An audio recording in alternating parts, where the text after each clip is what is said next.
Hello everyone, and welcome to my channel. I'd love it if you could leave a comment letting me know where you're listening from around the world. Also, don't forget to like and subscribe if you're enjoying this video. Story 1. I've always believed that silence could heal a person. I'd spent too many months surrounded by the hum of screens, the buzz of traffic, and the endless noise of other people's lives bleeding into mine. So when I took a week off, I packed my gear, filled my old green backpack, and drove deep into the San Juan Mountains.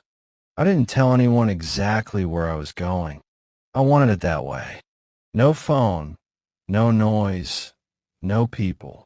Just the kind of quiet that presses against your ears until you start to hear your own heartbeat again.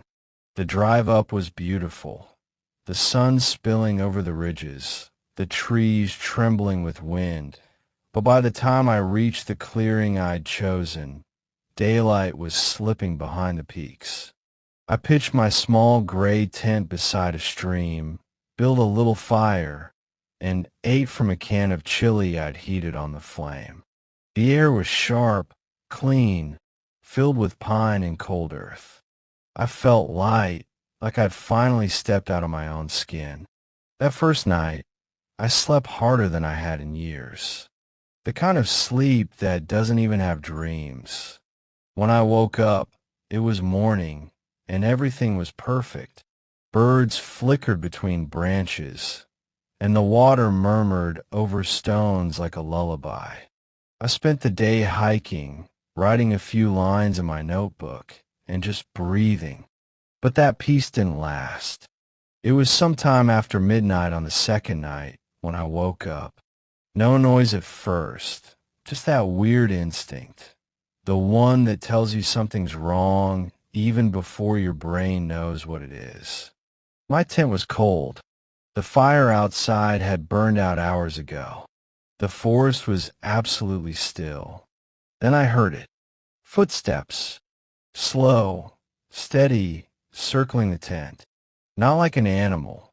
No snapping twigs or scurrying leaves. These were careful, deliberate, human. I froze. My mind went blank except for one clear thought. I'm miles away from anyone. The steps stopped. I waited, holding my breath, eyes open in the dark. Then, from just outside the thin fabric of the tent, I heard a voice. "Hey, you awake?" It was my voice. Exactly my voice. Same pitch, same rhythm. Like someone had recorded me and was playing it back. Every muscle in my body locked up. I wanted to say something, but my throat wouldn't work. I just stared at the ceiling of the tent, watching the faint outline of branches swaying above me. The voice came again. "You awake? Come out, man." There was no emotion in it, no warmth, no fear, no humor, just a flat imitation of how I sounded. I remember thinking, how could something copy me that perfectly? I reached for the knife I kept beside my sleeping bag. My hand was shaking so badly the blade rattled against the metal zipper of the tent. The thing outside moved again, circling slower this time.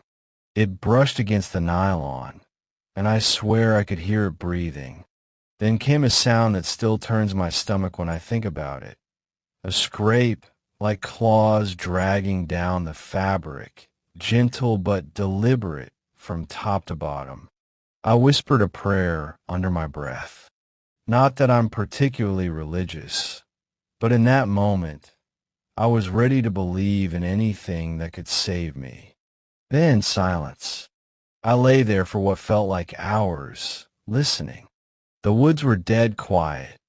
No wind, no insects, nothing. Just that awful, waiting silence. Eventually, exhaustion must have taken over because I drifted in and out of half sleep, knife still in my hand. When the first gray light of dawn bled into the tent, I unzipped the flap and stepped outside. Everything looked normal. The trees, the stream, the ashes of my fire. But then I looked down. The dirt around my tent was covered in footprints. Bare feet. Human.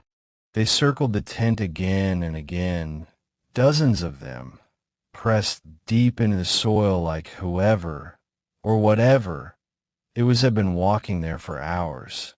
But halfway around the circle, the prints began to change.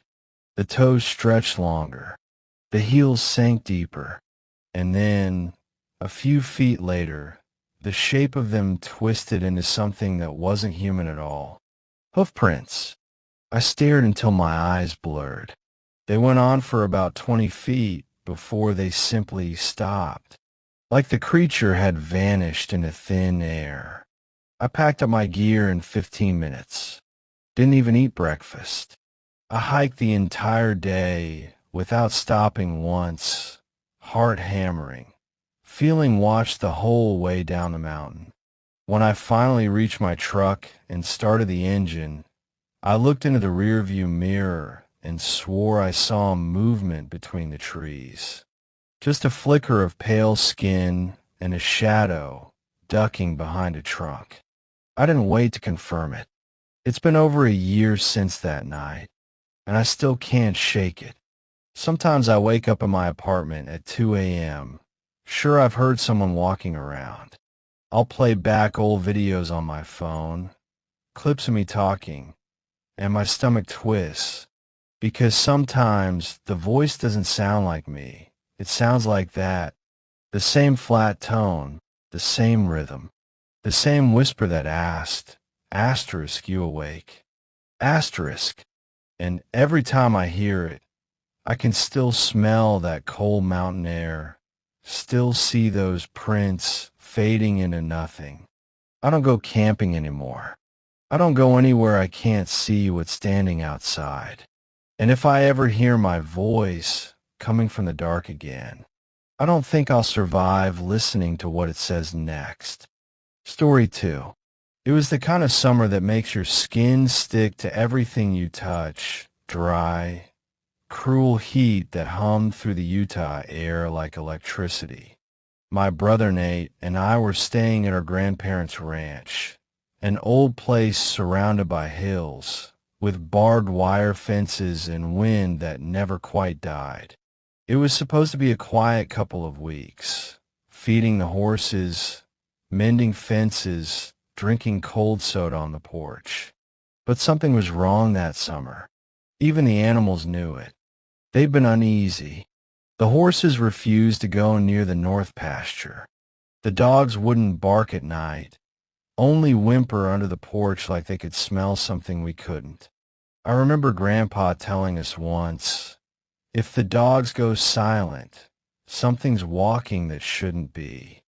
He was in the city hospital that week, lungs giving him trouble again. The ranch felt emptier without his voice echoing through it. Just me, Nate, and the creaks of the house that sounded almost like whispers after midnight. The day had started. We were fixing the fence near the tree-line, the one that bordered the thick part of the woods Grandpa always said to leave alone. The trees there grew too close together, roots tangling like veins, and the air inside felt heavier, colder. While we worked, Nate froze mid-hammer, staring into the trees. "Did you see that?" he whispered. I looked where he pointed, and for a second, I thought I saw it too. Something tall, hunched, moving on all fours. Not running exactly, more like crawling fast, with jerky movements. It bolted the moment our eyes met, deeper into the woods, silent as smoke. We laughed it off, the way brothers do when something scares them and they don't want to admit it. Probably a deer, we told ourselves. Maybe a coyote. But deep down, I knew that wasn't any animal I'd ever seen. That night, we ate beans and bread in the kitchen. The power flickered once, twice. The wind had picked up outside, whistling through the cracks like someone trying to talk through their teeth. Around 9, Nate stood up, staring toward the back door. "Do you hear that?" he asked. At first, I didn't. Then I caught it, a voice outside. Low, weak, but familiar. It was saying Nate's name, over and over. And I swear to God, it was Grandpa's voice. Nate's eyes went wide. "That's him," he said, already moving toward the door. "That's Grandpa." I grabbed his arm. "He's in the hospital, Nate." "It can't be." But he wasn't listening. The voice called again, closer this time, trembling like it hurt to speak. "Nate, come help me, boy." Nate yanked the door open. The air that rushed and smelled wrong, wet dirt and rot. Standing there, maybe 10 feet from the porch, was someone wearing Grandpa's red flannel shirt. But the man inside, it wasn't Grandpa. His skin hung too loose in some places and too tight in others, like it didn't belong to him. His eyes were wrong, black, hollow, hungry. And when he smiled, the skin around his mouth cracked, pulling too far back, showing too many teeth. "Come help me, boys," he said again, the voice shaking like it was being pushed out by something that didn't know how to use it. Nate froze. I slammed the door shut so hard the glass rattled. We locked it, shoved a chair under the handle, pushed the old cabinet against it. Then came the scratching, slow at first, then harder, like claws raking across the wood, testing its strength. "Let me in," the voice whispered. "It's cold out here." We didn't move, didn't breathe. For nearly an hour, it scratched, knocked, whispered our names, sometimes in Grandpa's voice, sometimes in mine. Then around dawn, it stopped. We waited another hour before moving anything. The silence outside was too heavy, like even the air was scared. When we finally opened the door, the world looked normal again.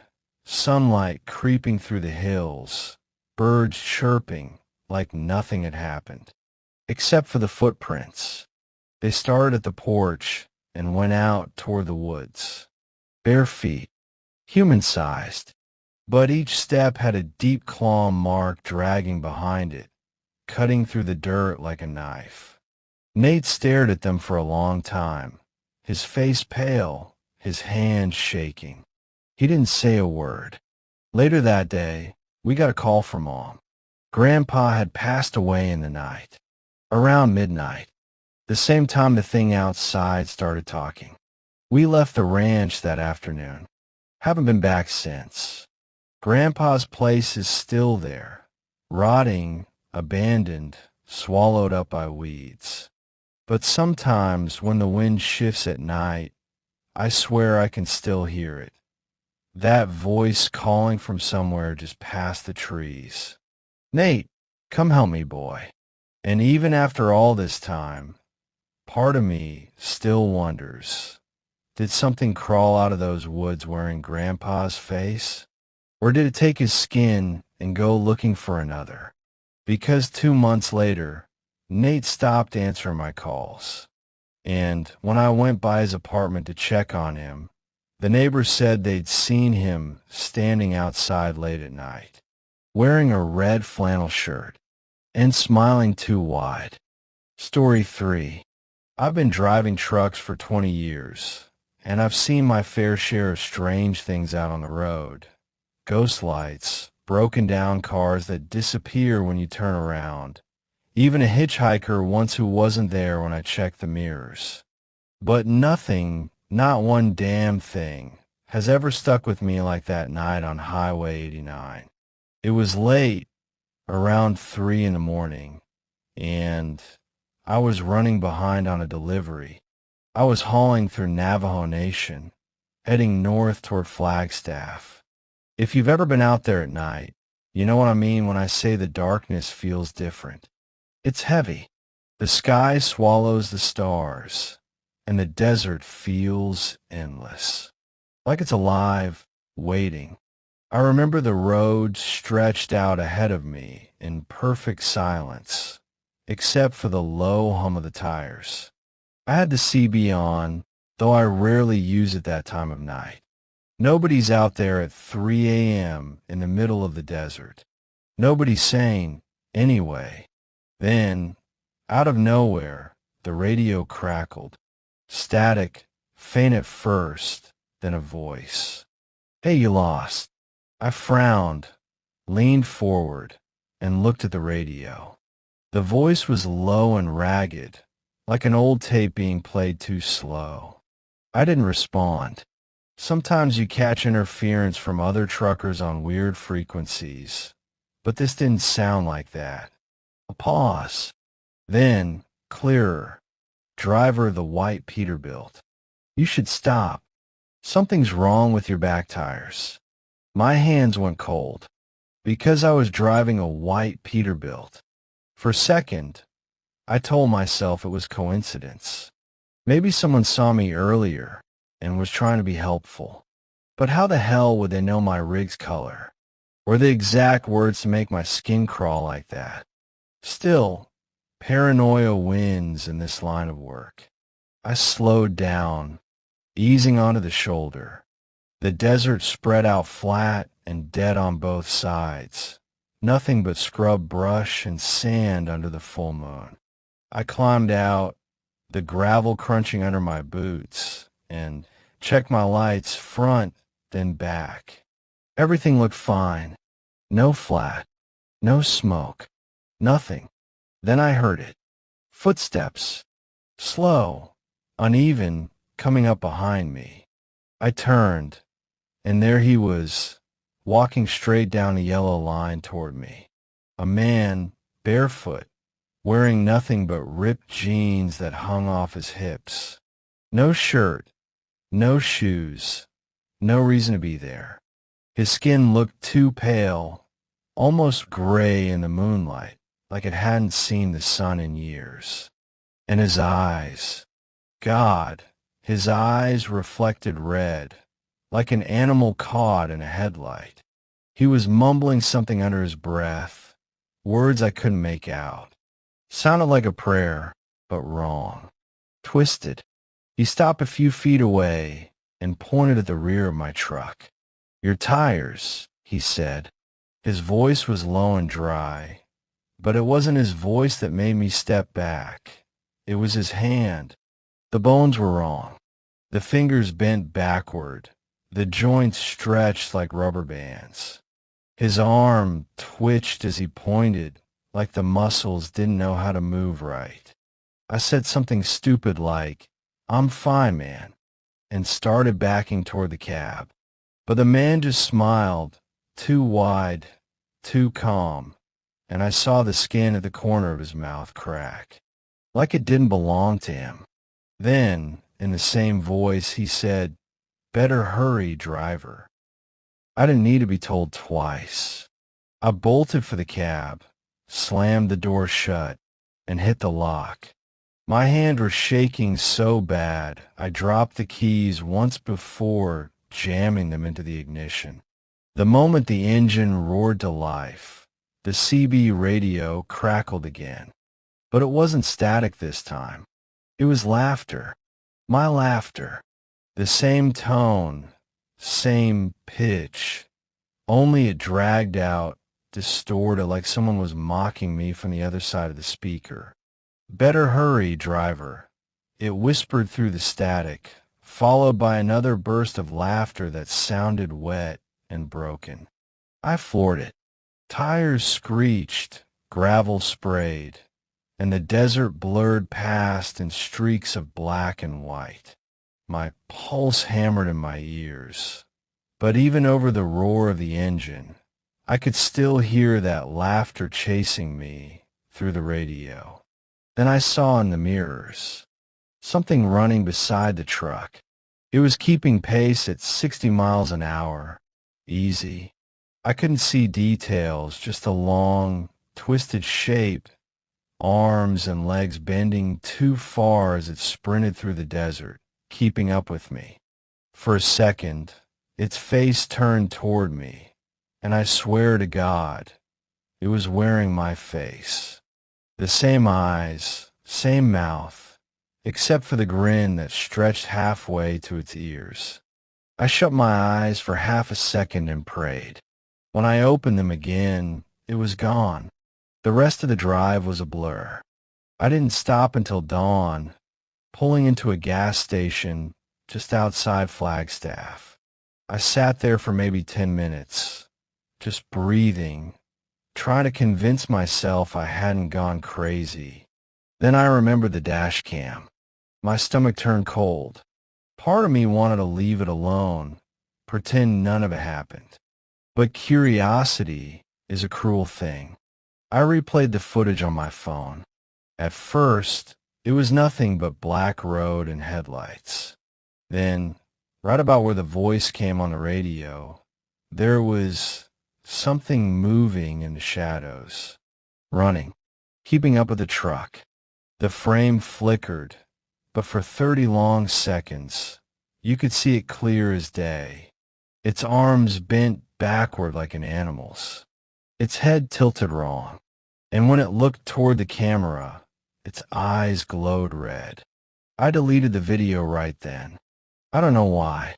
Maybe I was scared someone else would see it and believe it. Now, every time I drive through the desert, I kill the CB. I don't look at the mirrors after midnight. And still, some nights, when the road goes silent and the wind dies down, I swear I can hear that voice again. Driver of the white Peterbilt, you should stop. Only this time I don't. I just keep driving. Because whatever that thing is, it's still out there, waiting on Highway 89.